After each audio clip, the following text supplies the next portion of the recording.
place to be is living free in Tennessee. Welcome to Living Free in Tennessee, where we talk about building the life you choose on your terms. Today is Friday, December 5th, 2025. This is episode 1104 of Living Free in Tennessee. And if you're on my Monday mail, you will notice that what we did not do is a Tuesday show on the word of the year. And that's because I neglected to notice when I wrote the Monday mail that it was the first Monday of the week, which means first Tuesday coffee chat happened. And as I mentioned, this year we're doing two shows a week right now instead of three, because I have been blessed with a decent number of coffee orders. So today I want to start a little differently than we usually do, and it requires redneck attention. So that means the redneck needs to come here and put his mic on. I want you to taste this coffee. Can you get on camera, please? Here, I'll hold it. You sit down, and then we know. Okay. He's like, you should trust me with the coffee. I'm highly questioning what I am about to taste.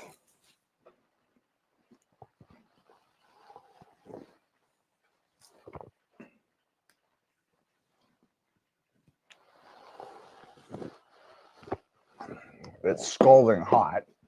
It's hot. Then you can taste that with the two different coffees.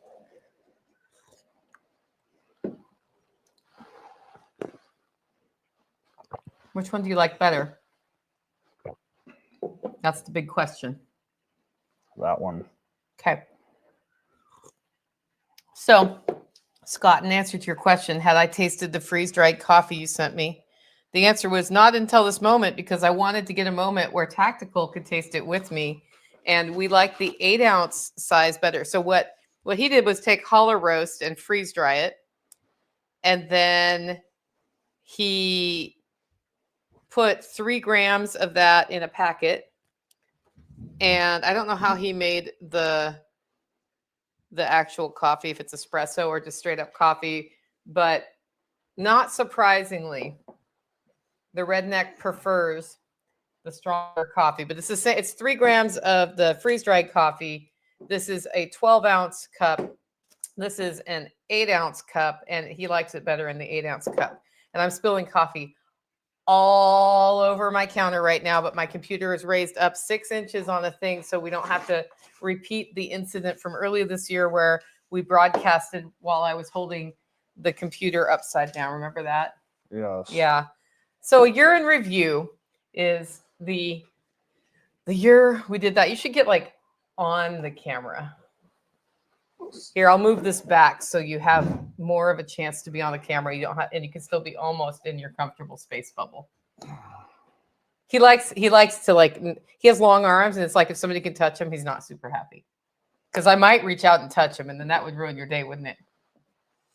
He also handed me my coffee, and he's drinking his fresh espresso. But think about this, hiking. Yeah. It would be badass the to have that. The other one's weaker. Right, because it has more water to the same amount of beans.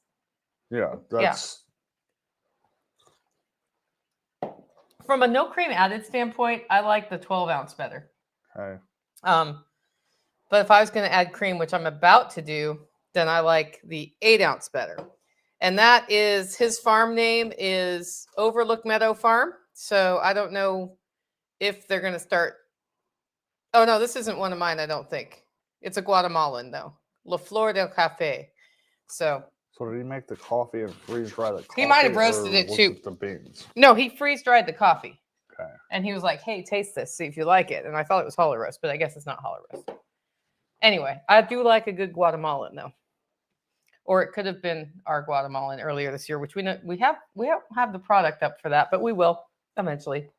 So news decks do I use to sit uncomfortably close together. It takes getting used to. Yeah, the thing is, if we're going to be 2 on the screen, we're practically arm touching each other is how you fit on the screen, which then if you're a little introverted and don't like to be close to people, can be a bit much. Plus, my wood stove just kicked into high gear, and now it's hot in here, right?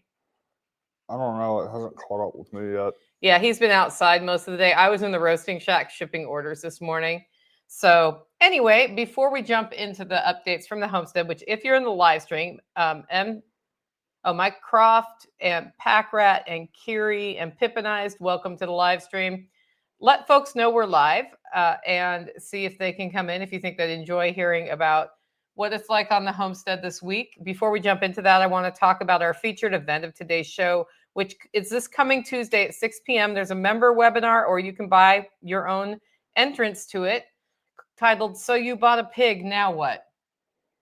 And what I'm going to talk about is how to cook some of the harder parts of the pig, but how you navigate the cut sheet and stuff like that that comes up when you get a pig, and how you can save money at the butcher by doing things like making your own bacon. And when you make your own bacon, you don't end up with somebody else's belly, because bacon has to cure for 2 weeks and often you get your pig back.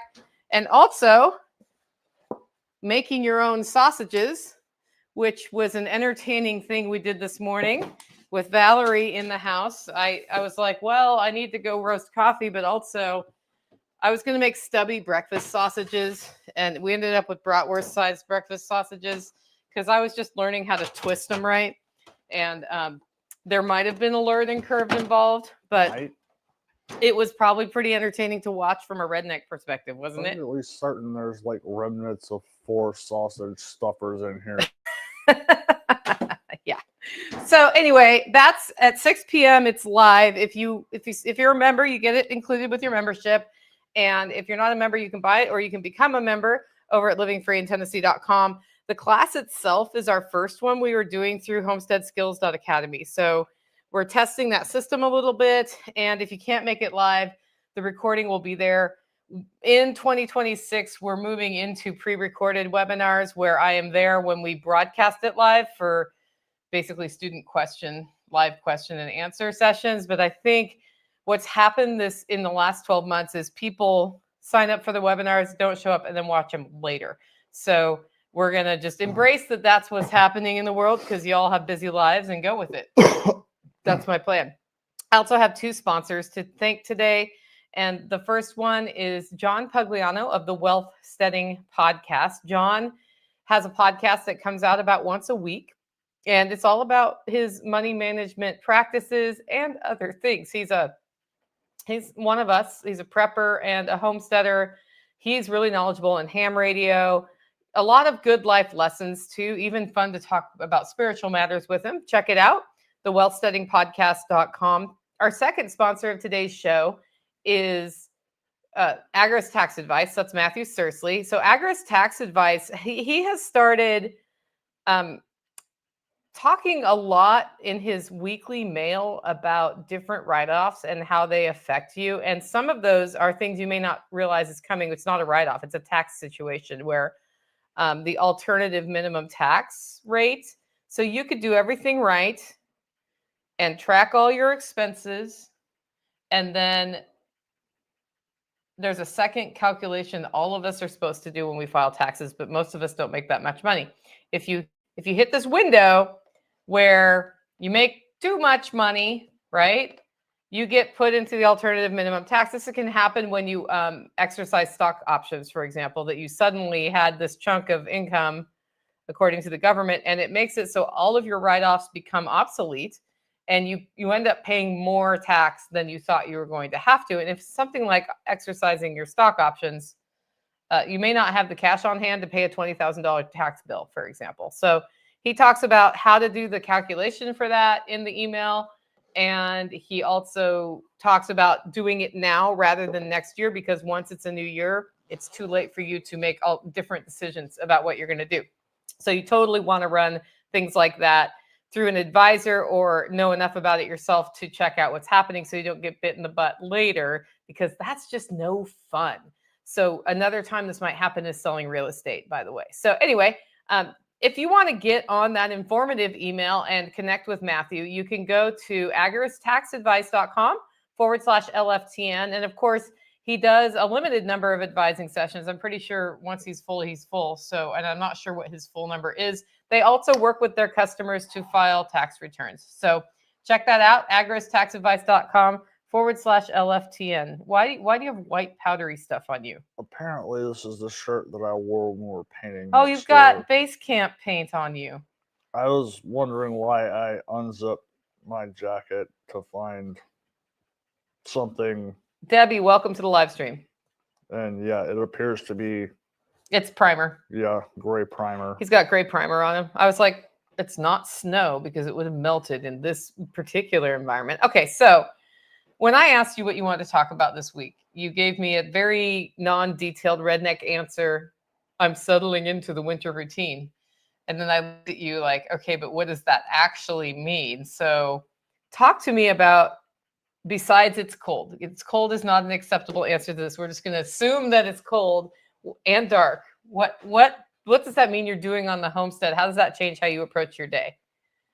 I know you're not going to come up with a one-word answer. Just if you could, you would do it right now to me, wouldn't you? Yeah. Yeah. There's an aspect of when you ask that question, I say the short answer so that you know what I'm talking about, because you know what it means when I'm saying I'm settling in for the winter. But like what that actually translates into is days are shorter. It's cold. I don't want to be outside. I can't stay outside as long. Do you want to plug a tire when it's cold like this? No, that's even more. Tires are easy to plug when they're warm. Yeah. Yeah. So thankfully, the truck tire incident happened 2 weeks ago. Yeah. Everything's more difficult. Everything takes longer. So, like, there's not enough time to do everything. So, as opposed to making forward progress on, stretching a new section of fence or something, it's more of just making sure the firewood stays stocked, getting animals put to bed, getting their next paddock set up. It's more of just a maintain what you have and what's necessary as opposed to any kind of forward progress. There's been a couple of nights recently where it's like, even after dark, I don't know if it's cloud cover or what, but it's not that brutal cold right after dark, and I can go play around with some stuff in the workshop and get a little bit of progress made on some things. But like last night was not one of those nights. Last night was just cold. And well, plus we had our visitor in town. Yeah. Yeah. So, but even like after I went down, it was still like I'm not going to spend the rest of the night sitting on the screen at porch. Here's what Pip and I has to say about that. Might have to break the jeans and long sleeves out soon, getting to the low 60s here in Florida. Yeah, well, you have other problems like tourists and snowbirds. Yeah, well, you could become a snowbird. You'd probably be happy in Florida in the winter. Weather-wise, yes. There's the whole part about I despise 90% of the state of Florida because of, you want to see my blood pressure boil? Fly me over Miami. You could go to a less populous area of Florida and be perfectly fine. I'm not saying that there's not okay parts of Florida. Guys, he doesn't hate Florida. He hates cities, just to be clear. And Florida is mostly one massive city. A part of it is. Pip and I said, just need to watch out for falling iguanas. I don't mind the iguanas. We always had a standing agreement. Okay. So for what I noticed, though, it's kind of funny. So this time of year, we get into this mode where the days are short. And so it's like, wow, how are we going to get all this stuff done before it's dark? Like yesterday, I was working like mad on coffee orders, and then the mailman came, and some orders were not all the way produced in time for the mailman to pick them up because he was early. And so the minute that happened, it was probably 2:30 when that happened. And I shifted focus to getting Taj Mahal ready to decorate for Christmas, which we're doing tomorrow, by the way, which is why I want the lumber out of there, because Tracy's going to be here helping, and so is Nighthawk on the ladder. Okay. Or if you just want to use them to move the lumber, we could do that tomorrow morning. Okay. Anyway, cleaning up under, like decluttering under Taj Mahal works better when you can see under Taj Mahal, with which, although there are lights, you don't see as well. So I was like, well, okay, I can actually roast and pack and ship after dark in the roasting shack because it has really good lighting in there. But, you know, the outside stuff, not so much. And it was starting to think about sleeting. And Valerie has started coming out here once a week to help with homestead / Holler Hub forward momentum. So our goal is to have her assume a role of rabbitry manager when she's here, and she comes in once a week and we get a better system set up for the rabbits to integrate, both from a breeding standpoint and a compost management system that puts us with some good rabbit compost in the spring. But what she's been doing is kind of helping with a lot of different things. So yesterday she was planting garlic. It was starting to sleet, and she came and she showed me the spacing, and then I was like, well, if it's daylight, I can work on homestead stuff too, because the whole point of this is on Thursday I do a more focused homestead day if I can, but during Christmas roasting season, of course, there's roasting to be done. And then I started cleaning up under Taj Mahal and getting the turmeric more mulched in before it gets really cold in a couple weeks. Speaking of which, the person I got the turmeric from has some for sale in Lebanon or trade. And if you're interested in that, reach out to me and I will connect you with Rick. But he said he does have some if somebody else wants to plant turmeric in Tennessee. And he's been like, he just traded with me, actually. I tried to pay money, and then he's like, I liked it better when I just got, meat or something later in the year. And I was like, okay, I got you on that. So, but money's not bad either. But yeah, so that's done. And so having somebody scheduled once a week like that forces us to think more strategically about working with people when they help us, which I think is good. Right? Yeah. Yeah, and then we have to execute it during that day. So we're a little slow to start on Homestead Helper Day, but at the same time, there's more clarity of what we're doing. So once we start, I think there's better results, personally, because it's not all the questions. Okay. Yeah. Anyway, so that focus happens until dark. So I was just decluttering under Taj Mahal and listing things for sale that we have to get rid of, that we don't like. We have a big old utility cart that, by the way, Bob Keast wants it from Birdsong Marina. If anybody's going to be here and can bring it to him, great. But I actually need it out of here, so I don't want it sitting around for 2 months before I can go to Birdsong Marina. And I'm only selling it for $50. So it's not worth my time to spend 6 hours of driving to deliver it. But if somebody's coming through anyway, heading to the Camden area or Birdsong area, reach out to him, reach out to me, and see if we can put that together for him. Okay. Yeah, so like lots of stuff coming together. And then once it was dark, I went back out to the roasting shack and started stuffing orders into boxes and gift wrapping and all that stuff while dinner started happening here. Dinner prep started happening in here. And so that's how it happens. But I actually find that we're making forward momentum faster on things because we do that. And then also at nighttime, because it's dark so early, some of the things we put off because why waste time inside gets done. So you've been steadily producing furniture-y things, although there's that one repair we need. But furniture, you redid my roasting shack table. Like there's been a lot. We got painting done at Basecamp because we had to do it on that day and we couldn't put it off. Yeah. So some of that stuff, I'm learning some lessons from it, but also we're making more visible progress right now than we usually do. It's not like scream, keep it alive through the heat, or scream, keep it alive through the thunderstorm. Well, I mean, there's also about this time of year a shift of focus because there's a lot of stuff that I've done very recently that most people, including you, aren't going to see because Most people aren't going to go back to the back paddock where I've got the sheep and all the fencing repair that I just did back there.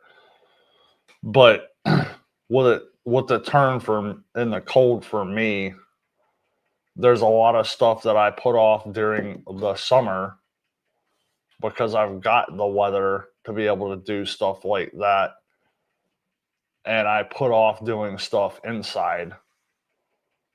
And so that's why right now I'm starting to focus more in on that and sorting through some stuff that I need to get rid of, sorting through stuff that just needs to get better organized, so forth and so on. Well, and then getting systems. So something that I've been pushing on pretty hard this year is that we find systems that we can both understand how they work so that the system is there. And one of the systems is when people pick up meat, they pick it up at Basecamp and not here, so that we're not tempted to use the business meat freezer for extra space for personal meat and then having to like find people's orders, because we sell like whole and half lambs. We'll probably go into another cycle of some other kinds of animals next year, like rabbits, for example.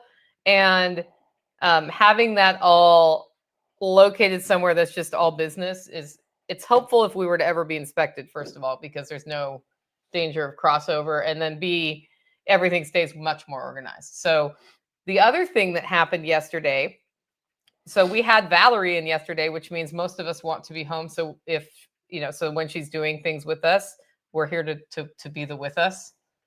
And I know one of the projects we wanted to do that we didn't do was finish putting together the compost piles, because it's a better 2-person job. It's something she can help with. And then we can move them into place and start getting them set up for bioreactor compost. Yeah. And he's using the frames of IBC totes to test out a square bioreactor versus a circular one. Well, it's more of, I'm not going to say permanent, semi-permanent, reusable, not have to be constructed every time. Well, the round ones don't. You just...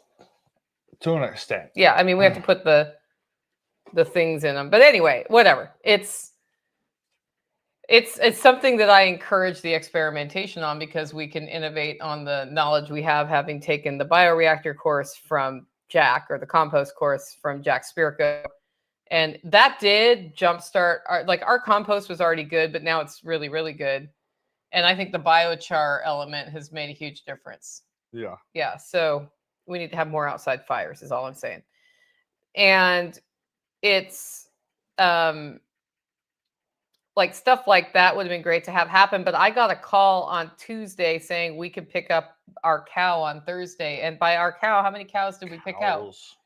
2 cows. They called me for my cow, and I called Carly, who I share a cow with every year. And I said, any chance your cow is available too?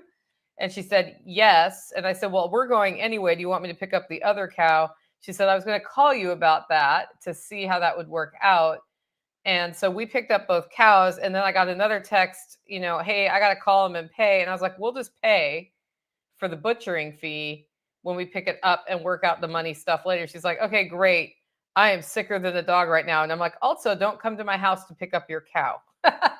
So that whole cow, because that cow, I buy half of it. I buy the half cow with Carly with my Nicole Sauce Industries funds, and I use that to feed people beef at events. And then we buy a whole cow together that we use personal funds for, and that's here at my house. So those are totally separate in 2 separate freezers with enough extra room for the lamb and a half that still needs to be picked up. And it's all over there. And the only thing that's missing from that, because that's a system now, right? So instead of being mixed in with my freezers and labels on which freezer is personal versus not, we have business freezer down there, our freezers here, and there is still a label on all of them, but then they have names. Yeah. Claire is the name of the freezer at Basecamp. We have names for a reason, because when we have cooking staff here, we can tell them which freezer it's in, and describing them by what color they are does not work, because several of them are the same color. And one of them is sometimes a refrigerator and sometimes a freezer. Yeah, 4 out of 5 are white. Yeah. saying the white one doesn't Yeah. tell you anything. Yeah. So it's that system is there. The only thing missing from that system is the YoLink link. So there's a YoLink down there that is not broadcasting to me right now, and it may be because it's too far from the hub, even though they say it will broadcast up to 2 miles. It's not. And I think I just need to put another hub down there, but I also need to check all of the batteries because I noticed that most of my freezers are not talking to me right now. So I'm going to do a YoLink battery audit and then go from there. That's my plan. Also, they don't have tape on them saying who they are. So they're named in my app, but they are not named on themselves, except for the prepper pantry one, which is currently in a freezer. So I could see if that freezer was at temp. Because I was like, well, there's this other probe in here. I don't know if it's working. B, I don't know if it's the right probe for this freezer because they get stirred up when we move things around. Yeah. So that's the cow, which the same practices from butchering, from so you bought a pig, now what, kind of go for so you bought a cow, now what. It's a little bit different. But I will say that like having learned how to process meats over the years means I can get a whole eye of round for the cow, which is basically a ham. It's basically no bone in ham. And then I can turn that into roast beef, like cold cuts, or I can make it into basturma, or I can cut it into different cuts that I want. And for the butcher, it's super easy. He's like, okay, one big hunk of meat, thunk, right? And then our butchery bill is way lower, and then I can have the flexibility later. So I like that. I didn't see the brisket. Oh. Yeah. We were supposed to have a whole brisket from both cows, and that would be a big thing, and I didn't see that. But I haven't audited what we got. I don't know how many pounds we got. The paperwork's still in the car, and I need to go through all of that financially. And then I'll report back to y'all about how much per pound it ended up being for us this year to buy the whole animal versus doing cuts at the store. I always like to compare that. Usually it's less expensive and better quality meat, but the price has gone up markedly. Like the cow itself was roughly double last year's cow before processing. The extent of what I knew I was picking up was 2 cows. How'd that go for you? Fine. He filled up bags. three coolers and a container and another fourth cooler, and they were all kind of open when you got here. Oh, they were all open. Like Yeah. none of the lids closed. Yeah. I did manage to get everything stacked in there so that nothing went inside of the truck. Yeah. But they stayed frozen because it wasn't that long a drive. Well, that and it was freezing outside. It was freezing outside. That's helpful. That's why you butcher animals at this time of year. So that nuked your day, and then you didn't get anything else done except for fencing and moving sheep, right? Did you move the girls yesterday or the day before yesterday? Stormy's. Or Stormy moved 2 days ago. Yeah, something like that. And the girls are moving today or tomorrow? Tomorrow. Tomorrow's warmer. You know, I still haven't set their next paddock up. So when are we having babies this month? In your opinion, as a shepherd? Not soon. I may have called it wrong. Do you think I called it wrong and she's not due till March? No, I mean, Amy, Allie, and Cloudy all look pregnant. Cloudy looks like she has a little bit of an udder, but it has not gotten any bigger. I think it was Allie I was looking at yesterday. Her belly looks like she should be due now. Any moment. Like having babies right now as we speak, but you look and she's got virtually no udder at all. So either we're going to have serious problems or they're not that close. Or her milk's just going to come in of a sudden. Yeah. Yeah. Yeah, if she gives birth and doesn't have it, just because it's not big and swollen doesn't mean there's not milk, first of all. Yeah, well, I mean, I'm just going based off of what I have observed with them. Yeah, with these specific sheep, by the way. Yeah. Through 3 or 4 other pregnancies in one case. I'm not going off of a book or YouTube videos or anything else. I'm just going off of my observation with these girls. Is it's usually 1 to 2 weeks before they start getting their udder in. And I haven't seen, with Amy and Allie, I haven't seen any form of udder development. They're just ginormous. Yeah. But we're also hitting about the time where, well, December 15th yeah. is our last day, if it's exactly 5 months from the last day the ram was in there. Well, I think it was the 12th. Okay. So, yeah, roughly about the 15th. Do you know what's also happening around that time? Oh. Remember when I talked to you about the weather forecast? Debbie says, ugh, I still have to move the yeah. ewes to the rams area, but dealing with the rams is stressful. That's funny. We just moved the rams to the ewes. Yeah. And they're like, okay, we'll go there. Oh, this is cool. Well, I've also got a ram that will follow you around. Yeah, that's the right kind of ram to have. Yeah. Sometimes more than you want. Yeah. What you up to, dude? Literally, if you go stand in the paddock, he will come up and lean on you. Mm-hmm. Hey, dude. And Can you scratch my back? Go away. Yeah. You're my buddy. Yeah, that's true. Oh, no.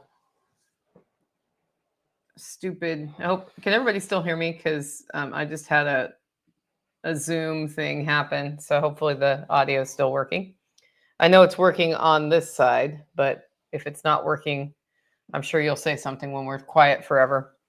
So, oh, I wish my ram was that gentle. Yeah, so we got rid of all rams that were not that gentle. They became meat.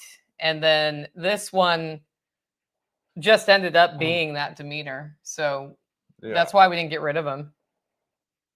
So with ours, like, there's some people that are of the opinion that if you have a problem with an animal, then you just shoot them.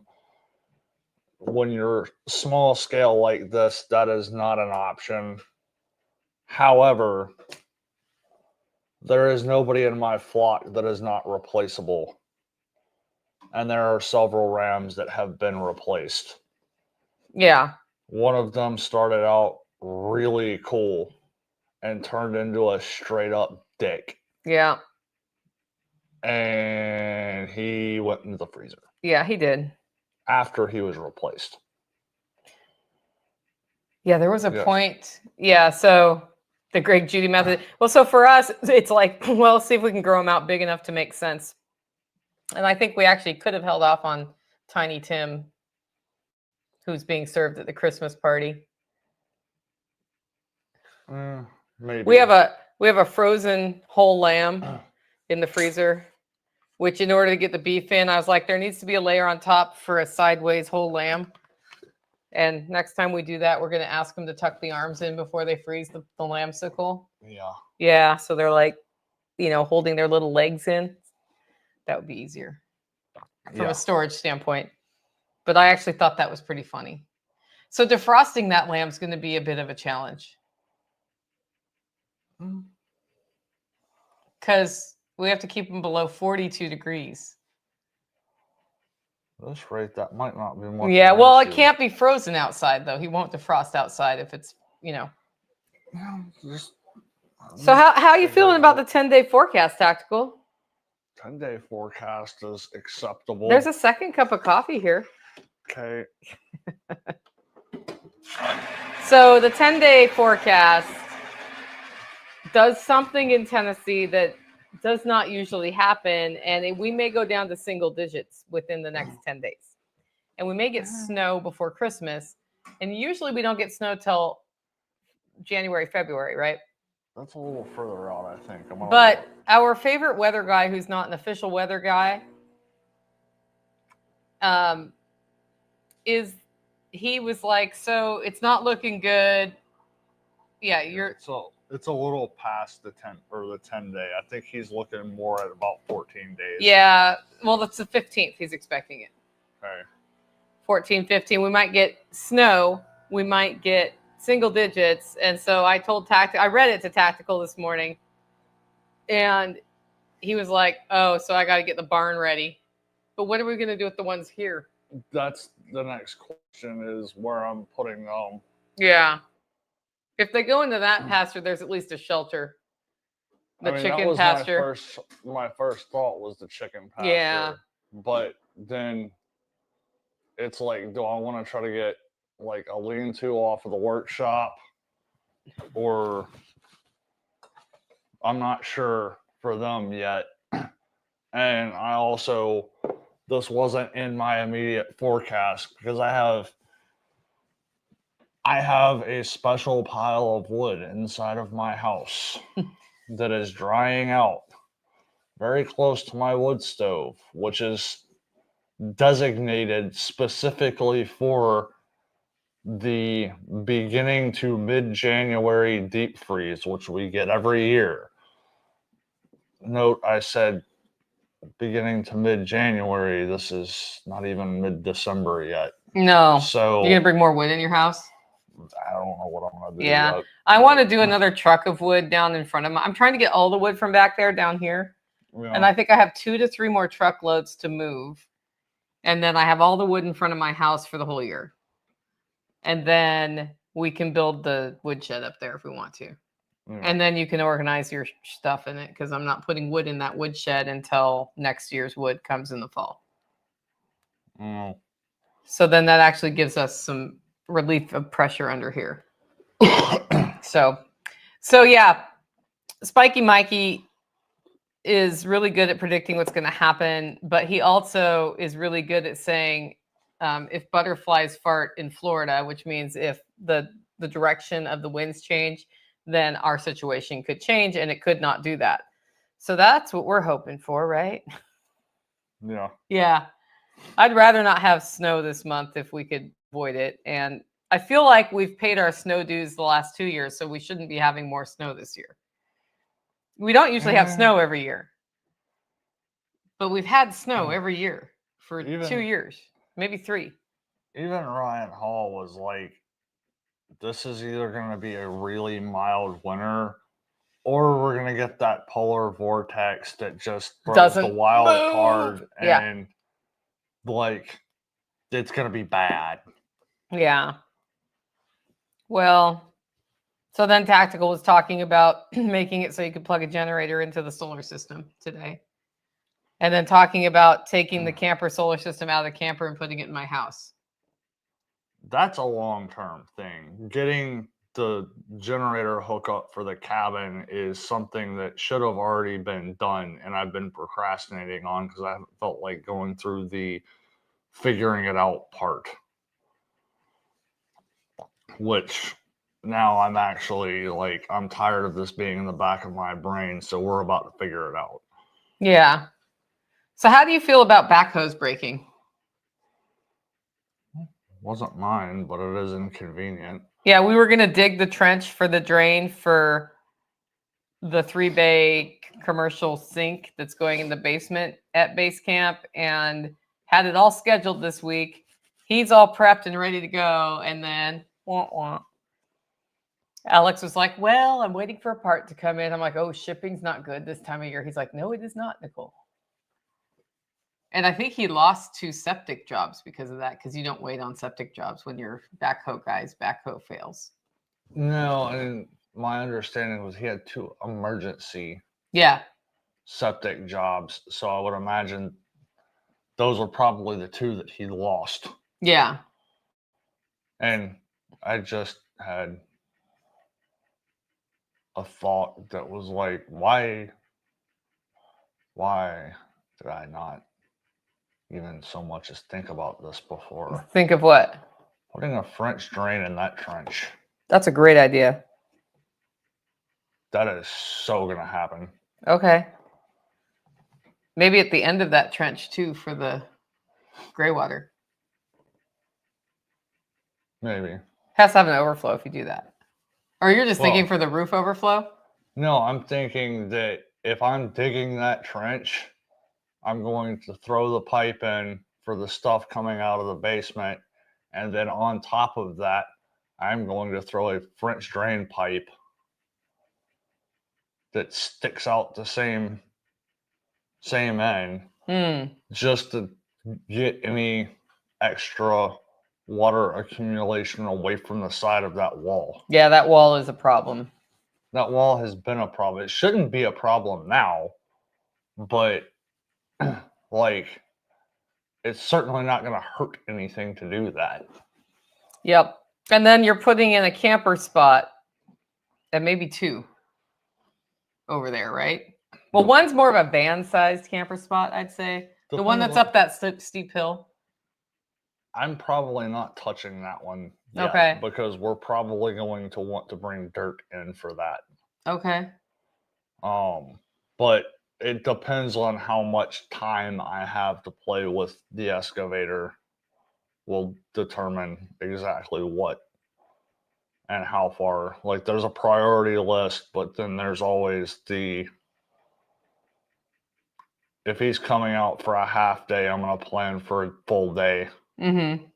Just so I make sure I don't get a quarter of the way through the day and run out of stuff to do. Yeah. But we're putting in a camper spot.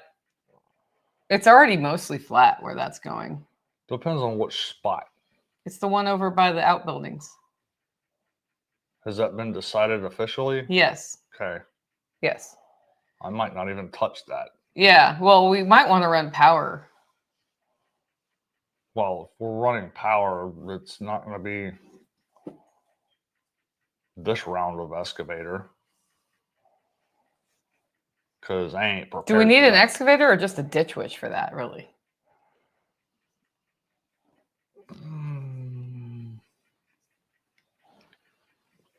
That would be easier with an excavator. Okay. Otherwise, we have an extension cord running overground. That's why I'm asking that question. Well, we're going to end up with an extension cord running overground because I have not in any way begun planning how to get power out there. And water. Power, water, anything. Like I have no idea where the drain field is for the septic. I do. It's not over there. Well, the question is, where are you coming out of the house at? Mm-hmm. Because then the other question is, if you're coming out of the house on the chimney side, the breaker box is on the opposite side. So how are you getting the power across the basement? I would say it would be worth putting some good amount of time on that while you're thinking of everything else you're thinking of. Oh, it's already been going through my head, Mhm. but like I need that final location, which I just became aware of the fact that that is the final location. It'd be really cool if the electric line that was run out there was locatable. It is. Oh, maybe we don't need to run electric. It might already be Yeah, we run. do. Okay. But I need I have a the metal. line that goes out there is not connected. Okay. Because somebody hit it with a thing. I don't know. Okay. There is a lot of I don't knows in that, which is part of the problem. And seeing as how I don't have X-ray vision, there's also You the big mean mystery those of- glasses you buy in the back of comic books don't work? Oh, are you too young for that? Stuff like that makes me want to throw a brick at somebody's head. I just remember Mad Magazine would be like, you can see through people's clothes with these X-ray vision glasses, which you could not, I'm sure. I don't know. I never got any, but that was a big advertisement in Mad Magazine. Okay. That and the sea monkeys. Sea monkeys. Mm-hmm. I'm assuming that's some social reference that I'm completely oblivious to. No, it's a Gen X thing. Okay, whatever. Sea monkeys, you get a little thing, and then you would put them in, and they would come alive, and they'd have pictures of like a king with a crown critter and a staff, and that's what you were going to get. And what you got were shrimp. Okay. And I forget what kind of shrimp they were. Something brine shrimp. Anyway, something I fed to my fish. Those little, anyway, I can't remember what they're called. And then they'd reproduce if you kept them. But it was a dumb thing because they came dried and then you got them wet and then they came to life, which was like a neat thing. But then also, they were called sea monkeys. Okay. In the advertising in Mad Magazine.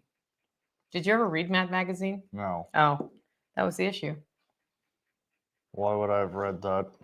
Because it was a kid's magazine. Horses, LOL. I thought it was no, seahorses are the actual S-shaped thing. I think it was sea monkeys that they were called. I could be wrong though. But yeah, the seahorses, that was a whole nother, that requires a saltwater tank. But finding seahorses on the coast was very exciting when you did in Oregon. I found them on the coast when I was a kid. Yeah. Like actual Dead, seahorses. though.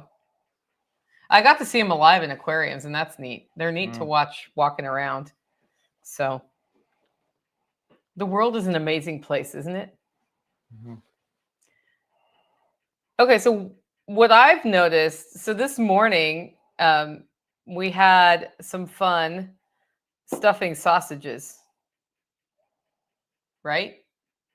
Okay. So this morning, Valerie was still here because she stayed an extra night because it was icing yesterday, and we figured that was a bad idea to drive home. So anyway, so she was hanging out this morning, having coffee, and I was like, I need to make forward progress on something. So I grabbed the sausage stuffer because I already had breakfast sausage, and I was planning to make like little 1.5, 2-inch links just to get more experience stuffing casings.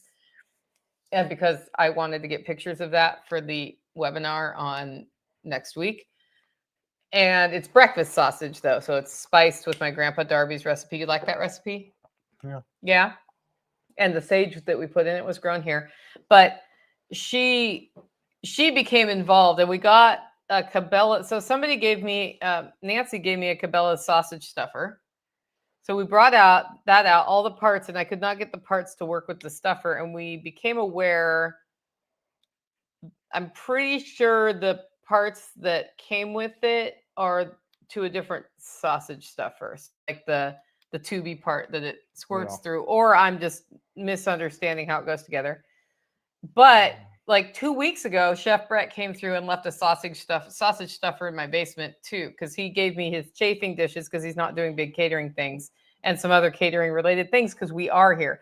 And I remember seeing that box and I was like, what is that? I was like, oh, that's a sausage stuffer. So I'm glad I looked at it because I wasn't here when he dropped it off and I didn't really know what was there. And so then Tactical went and got that sausage stuffer. And so we both sausage stuffers are cleaned up. And then there came the time when we're trying to figure out how to stuff sausage. And I've never stuffed it in casings. I always do patties.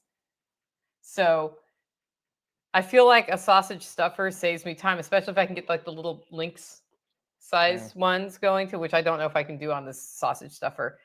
And then I had to watch a video on it. And then because if you don't bolt the stuffer down that I have, it moves all over the place. It took one person holding it and one person cranking the thing.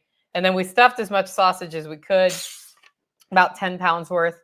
And then we had to learn how to twist the links, which in hindsight, I now know it's better to twist them as they're coming out of the thing from my personal experience level. Okay. Because you have to stuff it exactly right to have it tight enough after you've done all the links to make sense. And anyway, we had some patties this morning as the result of me busting these things out a couple of times. And then there was the whole tied end sort of thing that we had to figure out. That was a whole nother thing.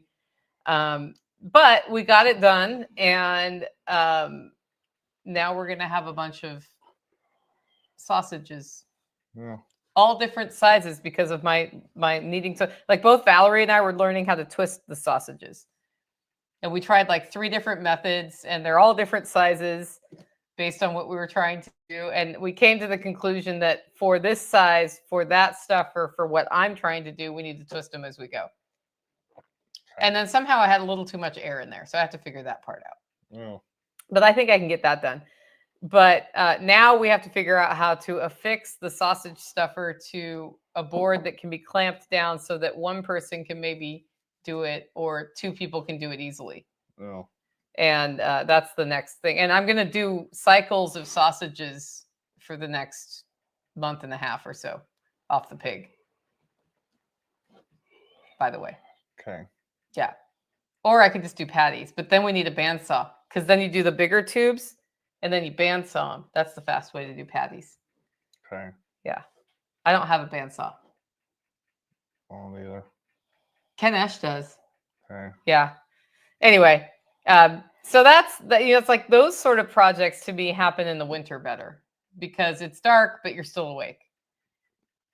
Yeah. And in the summer, I'm like, I gotta make sausage, and it's like sunny out, and I could be pulling weeds or ripping out plants or working on compost or, whatever else, moving firewood. Yeah. But after dark, I don't really want to move firewood because I'll trip on the ground, which is not even. So I don't know. That's all my updates from the homestead. Did I forget anything major? I feel like I did. So what did we do last weekend here? Anything big? Like I put together the rest of my firewood frames, so those are all together. Yeah. That was my big thing. What was your big thing? You finished building a sunny cabinet. Yeah, I think I finished that last weekend. Oh, I know what it is. Mm. Are you making homemade stain now? I am playing around with that. So this is the fun part of the winter. The redneck is bored and still awake, and it's dark. And then he goes down a rabbit hole. And the rabbit hole he went down was that black walnut stain is made from black walnut husks. So then he looked up how to make it. And you're supposed to boil them down for 2 hours. But instead, he boiled them down for 45 minutes, stained wood. And then half the piece of wood he waxed/oiled. And the other half he didn't. And he comes up and he puts this piece of wood in my face as I'm cooking dinner and says, so I made stain from black walnut husks. I don't know any of this is going on, right? The way I find out is he shows me the difference on the two halves. Yeah, and then there was the whole rabbit hole of thinking about the fact that, wait a minute, in the herbalist world, black walnut husk is antifungal. Wood rot is a fungus. So theoretically, making a stain out of black walnut will not only make the wood darker, it should make it somewhat rot resistant. Well, if you mixed it with a red, you get closer to the color you usually choose for things. Yeah. Which is a whole nother rabbit hole that I have chosen not to dive down. Red is yet. hard. Red is hard. Marigold. Okay. That's the next rabbit hole. But what I did yesterday was on the way to pick up the cow, I stopped at one of the herbalist shops. Did you leave the gift there for her? Yes. Okay, good. Which is literally like 10 feet off the road that I was driving down. And I had 2 little half-pint mason jars, and I was like, I want an ounce of black walnut in each of those. And so one of them I covered with water, the other I covered with turpentine, which was a really fun conversation with Grok about whether turpentine would do what I think that it would do. And it was of the opinion that that was a horrible idea because medicinal and it's harmful if you swallow that. And it's like, I'm not eating it. I'm making stain out of it. Disregard that. Just tell me, just answer the question that I ask. And so that was a whole fun conversation.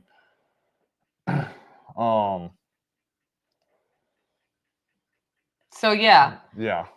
That's sort of what wintertime is. And it's kind of funny because wintertime is sort of reset time for me where I get more time. Somehow the days are shorter, but I start having more time for things after the Christmas coffee rush with get your Christmas orders in at hollowroast.com. If you order Hollow Roast $30 or more right now, you get a free 1 ounce espresso bite with your order this week. And we're rolling out a different perk each week in December. But anyway, I get over, that. And then it's for the next 6 weeks or so, although busy for me because I'm working on things with the new time. That's the time I have the most time to do things like work on a book or organizing projects in the house, which there's a lot of those on my to-do list. And I'm less likely to do something like buy saffron crocus and then forget they exist and then find them 6 weeks later, 4 weeks later, having blooming through the bag, which totally happened this week too. Oh. I was supposed to put saffron crocus in the ground in October, and the bag was just in the house with daffodils and some other things, onion starts. And I went and took the bag out, and they were like all poking through the bag, and some of them, like I harvested saffron this week from saffron crocus that never went in the ground. And so now I have a cement mixing tray in my house with soil in it with saffron crocus in it that has to get watered. And they are now an indoor plant until the spring when I can hopefully transplant them outside. And maybe some of them will live. And all I've heard about from people is how hard it is to grow saffron crocus to get saffron. And the answer is just leave them in the bag and treat them like crap. And apparently it works. Move to Tennessee. Yeah, I don't know. It is a thing where they put out 2, I think, per one, 2 stamen that you can use. That's the actual saffron spice. So we have those from the ones that have bloomed. And there's like a 1 to 2 day period of time to get those. So maybe the hard part is paying attention enough to realize it's time to harvest it. Sure. Okay. So anyway, that's sort of a fun thing. So I have all these purple, I'm looking at them across the room. I have all these purple flowers in here right now that need water today. And I ordered some rectangular windowsill pots for them that will come in a week or 2. And then I'm going to have to very carefully transplant them because I don't want to mess them up. But I also don't want a giant cement mixing tray on a coffee table in my living room. Mess up the flowers that sprouted in a bag on your counter. Yeah. Also, I'm going to need more soil for that probably than I have. But it's a good thing I've got tons of that. Yeah. So anyway, that was a surprise project that it was so funny because when Valerie was here, I was like, we need to plant things in the ground that aren't in the ground, like that fig tree over there. And there's some roses and there's all your blueberry bushes, which if they're not in the ground before the freeze, they're probably not going to do too great in those pots. So there's like a whole round of that kind of stuff that has to happen. And then mulching everything in that needs to be mulched. Ooh, there's a cardinal. Look. Oh, it left. There's a cardinal wife. Anyway, we got a cardinal through, friends. Merry Christmas. Anyway, that's all I've got from the holler this week. If you like the show and want to support the work we're doing here, you can do it in 2 ways. One, get your coffee Christmas gifts at hollerroast.com. I think we're pretty safe through the 15th for shipping, but after that, whatever happens, happens. Also, you can become a member. Go over to livingfreeintennessee.com to find out more about that and join us for the So You Bought a Pig, Now What webinar. Make it a great week.